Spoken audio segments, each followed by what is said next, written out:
what we really discovered is the self with a capital S is you're going to start to enter the abode of the self once you do enough work on integrating yourself. And you must do dream work to do that, because there's a lot of the unconscious that is not conscious, obviously. So you're not going to get there just with your conscious mind. But once you start indeed what I call touch the shadow and be able to stay for long periods in superposition or in a state of non-judgmental awareness, then you're going to connect to the self, and then you're going to start to realize that you're going to start to have dreams, Ifira, that are actually, and this is the heart and soul of the method, you're going to enter the collective unconscious, meaning that the dreams at that level are actually like letters of a word, of which your dream is just one letter and the other person's dream is another letter, but only by fitting that puzzle together you get the meaning or the strings. So yes, a lot of people, because they don't know this, have been doing a lot of the work, have been having these collective dreams, but they don't know. The idea is this: what you're basically downloading at that point from the wave state, or which, if we can later get into that, which is like you from your own prophecy, because that's the only words to put this in, or your vision, your true purpose, is you're going to be downloading like little pieces of your vision, your prophecy, your purpose. The problem is with that stage is that it's collective, so most people don't know that they need to find, and it's not finding like what you do outskirts of onion, this frantic looking for stuff. You will attract this tribe into your life. You already have contact with them, but yes, you're going to attract at that level a kind of a tribe into your life, and they are also probably dreaming with this vision. So it's really great stuff for workshops, because only when you put these dreams together as a group, as a team, then you get glimpses of this vision that you are part of. You see, because it's not just the self, and its vision is not just individual. Obviously, you're not here. You cannot. The vision always is collective. You can't just live your vision alone. You're going to need others, and it's going to be a team effort. It's these words, and it's finding these words. It's really putting together these dreams of the several people around you, and what you're going to then do is it's like making puzzles. Each individual dream is like a little painting, and when you put them together, you get a big painting.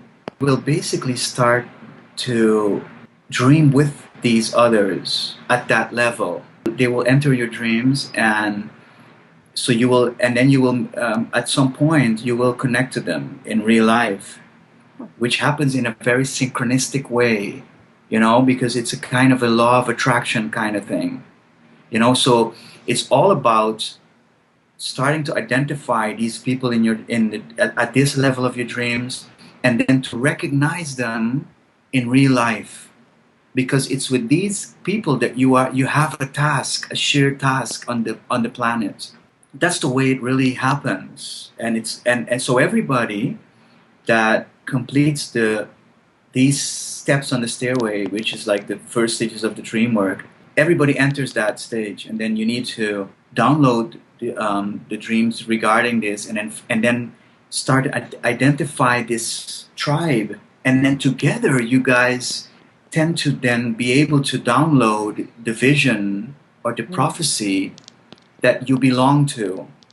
You see, Evita, this is like almost the game, the scavenger hunt game. It's literally a scavenger hunt, because you get clues, and then you need to solve them, and then you need to make these pictures, these puzzles, which we call cards or words. Whenever you complete these words, then you download more words, and each word then becomes like pieces of a sentence and sentences of a story. It's really a tale. So you start to like download this tale that you belong to.